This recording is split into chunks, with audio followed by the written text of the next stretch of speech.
la sentencia firme en la causa vialidad, Sí. en alguna manera ha marcado un antes y un después. Quería preguntarle a usted, como ex integrante de la Corte Suprema, ¿qué es lo que analiza que significa para la Argentina? Bueno, yo voy a aprovechar el momento Sí, para explicar algunas cosas que son determinantes. Primero, que acceder a la Corte Suprema se puede acceder fácilmente, pero la realidad es de que la Corte Suprema es una instancia extraordinaria, no está dentro del grado de apelación ordinaria en una sentencia, y mucho menos en el ámbito penal, que es el único fuero que tiene una Cámara de Casación Penal, que sería que la es el última máximo instancia. tribunal penal, Sería la correcto. última instancia. Cuando se llega a la Corte, se llega a través de un recurso extraordinario, que es un recurso excepcional. Que lo primero que hay que explicar es que para llegar a la Corte en un expediente tiene que haber causa federal, como le llama la Corte, que es lo que nosotros podríamos transmitir como una causa constitucional. Bueno, este expediente llegó a la Corte, entró por mesa de entrada, fue a una secretaría, de allí fue enviado al procurador, y una vez que vino del procurador, el análisis siguiente que hay que hacer es si hay una causa federal, si hay una causa constitucional. Y el expediente no tiene causas constitucionales, tiene causas que se llaman de hecho, prueba y derecho común. Por lo tanto, el procedimiento natural que tenía la Corte por delante era aplicarle un artículo 280. El artículo 280, también para explicarlo, es un artículo del Código Civil y Comercial de la Nación que le permite a la Corte expedirse sin entrar en el expediente. A pesar de eso, mis ex colegas decidieron hacer lo que se llama un 280 explicado. Fundamentado. Y lo fundamentaron y lo fundamentaron muy bien. No quedó ninguna duda que la Corte había leído exhaustivamente ese expediente. Por lo tanto, yo creo que una vez que está terminado el proceso, que ya el proceso debió haber estado terminado en la Cámara de Casación, no en la Corte, bueno, una vez que está terminado el proceso, lo que hay que hacer es cumplir con la sentencia. Y allí ya viene el problema de la ejecución de sentencia. Y vemos que en el proceso de ejecución de sentencia se están dando algunos hechos anormales. Por ejemplo, hay quienes dicen la presidenta está en su casa, la expresidenta está en su casa, por lo tanto, nosotros como militantes políticos la vamos a ir a ver. Y no, la expresidenta está en su casa porque tiene más de 70 años, se ha acogido a un beneficio que le da la ley, los jueces se lo han concedido, pero eso no significa de que en su casa no esté cumpliendo una condena. Está cumpliendo una condena. Por lo tanto, ella tiene que atenerse a los principios que le establecen los jueces. Y entre los principios... Sí. Había una especie de línea que parecía imposible de cruzarse, que era esa que indicaba que un expresidente en un punto era intocable y que la corrupción política finalmente nunca tenía justicia en Argentina en el máximo nivel. ¿Qué significado tiene que en este caso, en lo más alto del Poder Ejecutivo, ha habido una condena? Mire, hay una respuesta, Cristina, que es doble. La primera, que es muy triste. Sí. Porque la máxima autoridad elegida por el voto popular en la Argentina es el presidente de la Nación y es en quien más se confía. Uh-huh. El hecho de que una expresidenta y vicepresidenta de la Nación esté con una sentencia firme, cumpliendo una condena por una defraudación al Estado, me parece que es una cosa lamentable.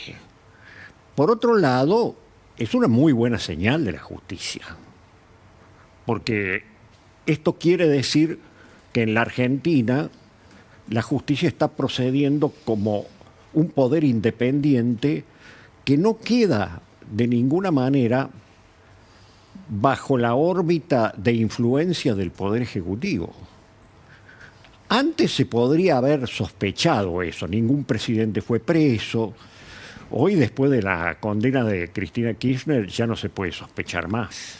Doctor, en estas horas han pasado cosas fundamentales que le atañen. Uh-huh. Por lo pronto ayer, el doctor Ariel Lijo cerró una causa que involucraba a los jueces de la Corte en manejos de la obra social porque no encontró pruebas. Una fuente de la Corte me dijo, este fue el fin de una infamia. ¿Usted coincide? Sí, coincido. No me gustaría entrar en el tema porque sería reabrir algo que el juez ya decidió clausurarlo para siempre. Pero realmente fue una infamia que no solamente estuvo en una causa judicial que se acaba de cerrar, sino que también estuvo en un juicio político. O sea, fue el elemento por el cual se llevó a cabo un juicio político.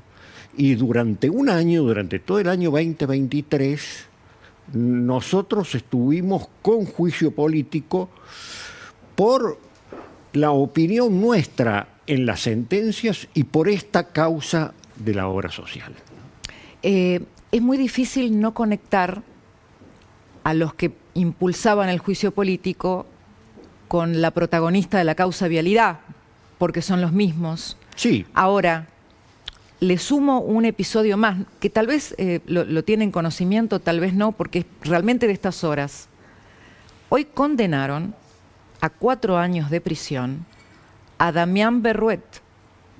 No lo tengo así. Que es la persona que intentó robar la camioneta del doctor Rosati. Sí.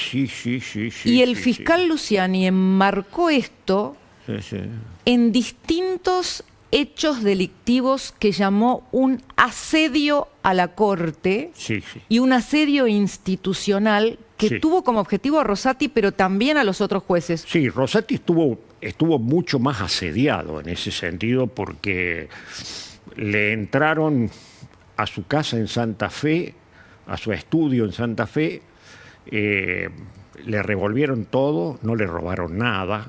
O sea, eso es muy sugestivo, ¿no es cierto?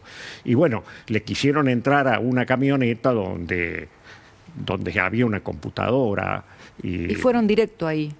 Fueron directo y con un nivel de impunidad muy grande porque eso estaba en la puerta de la Corte. ¿Se sintió asediado en estos últimos 2 años en la Corte? Sí. No en el último año. El último año, 2024 no, pero durante todo el año 2023, o sea que estuvimos con un juicio político que empezó el juicio político el 1 de enero de 2023, cuando el presidente de la Nación, Alberto Fernández, anunció el juicio político a toda la Corte por el contenido de sus sentencias y el tema de la obra. ¿Creen que no querían que llegara la...? Yo no puedo atribuirlo directamente a eso porque no tengo pruebas para atribuirlo directamente a eso, pero es muy significativo que en el mismo año donde se expide sobre el tema la Cámara de Casación, o sea, nosotros que somos la última instancia a la cual se llega, aunque no hacía falta que llegaran a nuestra instancia, pero son suposiciones, pero son muchas coincidencias, ¿Se sintió destratado por el gobierno del presidente Milei? No, destratado no. Me pareció que la actitud que tuvieron era una descortesía. Esto nunca había sucedido en la historia de la Corte. O sea, a mí me notificaron en el año 2024, el año pasado, en el mes de marzo, no me notificaron, me enteré públicamente que no podía pedir la prórroga que establece la Constitución Nacional de 5 años porque no me la iban a aceptar. Generalmente se espera que termine el juez y que la pida. Yo no tuve tiempo de evaluar si podía pedir la prórroga de 5 años o no podía pedir la prórroga de 5 años, porque me notificaron que si la pedía no me la iban a dar. Y la verdad es que fue un poco apresurado, porque yo creo que el presidente siempre tiene el derecho a elegir a la persona que sea de su confianza para enviarlo a la Corte Suprema. Y yo no tenía ninguna relación con el presidente, no tenía por qué tener una expectativa de que el presidente Milei me iba a proponer a la Corte Suprema de Justicia de la Nación si no me conocía. La única relación que yo tuve con el presidente es el día que él asumió, que le dio la mano a toda la Corte y me la dio a mí también. Entonces lo más seguro es que yo no lo hubiera pedido a los 5 años, porque además a eso hay que agregarle otro factor.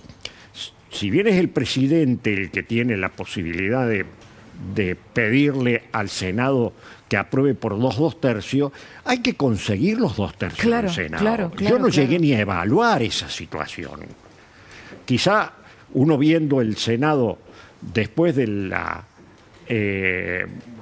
actuación que tuvieron con los jueces Lijo y García Mansilla, hubiera dicho no, obviamente estamos en una situación de un quiebre muy grande sobre las evaluaciones personales donde juegan solamente los temas políticos. Ahora que está sonando otra vez un proyecto para ampliar la Corte, ¿cómo le suena, siendo un ex integrante de la Corte, que se vuelvan a poner en la mesa estas posibilidades que manipulan de alguna manera el funcionamiento del sistema?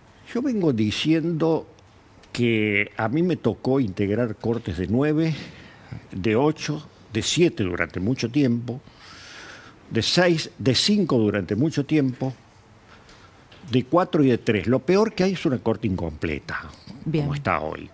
Porque es muy difícil alcanzar las mayorías. claro. Porque los jueces tienen su jurisprudencia que la van sentando en el tiempo y que para apartarse de la jurisprudencia tiene que haber un hecho nuevo o tiene que haber un cambio de opinión con algún tema, como por ejemplo una reforma constitucional. Claro. Entonces, conseguir entre 3 jueces, como es ahora la mayoría, se hace muy difícil porque cada uno de ellos ha venido sentando en todos los temas su propia jurisprudencia. A mí me parece que primero hay que completarla, la Corte. Sí. Y después hay que ver si se puede ampliar o no se puede ampliar. Yo en las cortes que estuve de 5, de 7 o de 9, tomo los números impares, lógicamente, creo que demostraron todas que se podía funcionar, que no hay un problema en ese sentido, pero primero hay que completar la Corte. Doctor Maqueda, hay 2 cositas más que me quedan en estos 4 minutos que tenemos pendientes. La muerte del fiscal Nisman marcó un hito de una gravedad inusitada. Sí. Por lo que la propia Corte consideró una muerte provocada por su trabajo, por el trabajo que ejercía como fiscal. Muchas veces le pregunté a hombres del Ministerio Público si esto significó temor, porque mataron a un fiscal por su trabajo. Para usted, ¿qué implicó el episodio Nisman en la justicia y en la institucionalidad argentina? En la institucionalidad, bueno, en la justicia estuvo muy cerca, como usted lo dice. O sea, generó en todo el Ministerio Público, especialmente, además de una gran pena, una situación de acoso, lógicamente. En la institucionalidad argentina fue un tema muy duro, porque no hay que olvidarse en qué situación estaba el fiscal Nisman en el momento en que lo mataron. Yo creo de que él había llegado con sus investigaciones a un punto bastante clave en lo que era el atentado de la AMIA.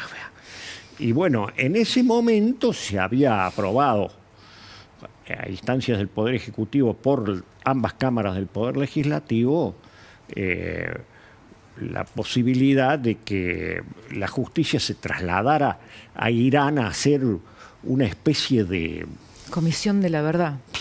Pero no lo entiendo, sinceramente, no es algo muy comprensible.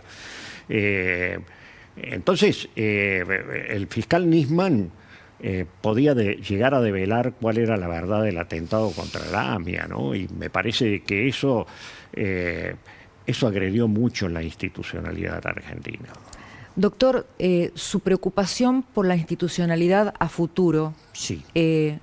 ¿Con qué advertencia o consejo como hombre de la justicia la sintetizaría? Mire, más que como hombre de la justicia, como hombre público que me he estado en la vida pública, he estado más de 50 años, yo diría de que lo que nunca hay que perder de vista es el diálogo. El diálogo lleva a los consensos, y los consensos son necesarios, porque si bien es cierto que la actuación del Poder Ejecutivo es importantísimo, al Poder Legislativo hay que aceptarlo con la característica que realmente tiene el Poder Legislativo. Es un poder al cual hay que persuadirlo desde el Ejecutivo, no hay que mandarlo. Y para persuadirlo hay que hablar. Para hablar hay que dialogar y a través del diálogo se lleva a los consensos. Platón decía que el diálogo era el arte de los hombres libres. Y creo que eso sería lo que yo le diría en este momento al presidente de la Nación para guardar la institucionalidad en todos los ámbitos, que recuperemos rápidamente el diálogo. El consenso es el arte de los hombres libres. No, el diálogo es el arte de los hombres libres, decía Platón. Por eso recuperemos el diálogo para llegar a los consensos. Muchas gracias, doctor Juan Carlos Maqueda, por estar con nosotros hoy. Muchas gracias, Cristina. Un gusto. Es un gusto para mí. Un placer.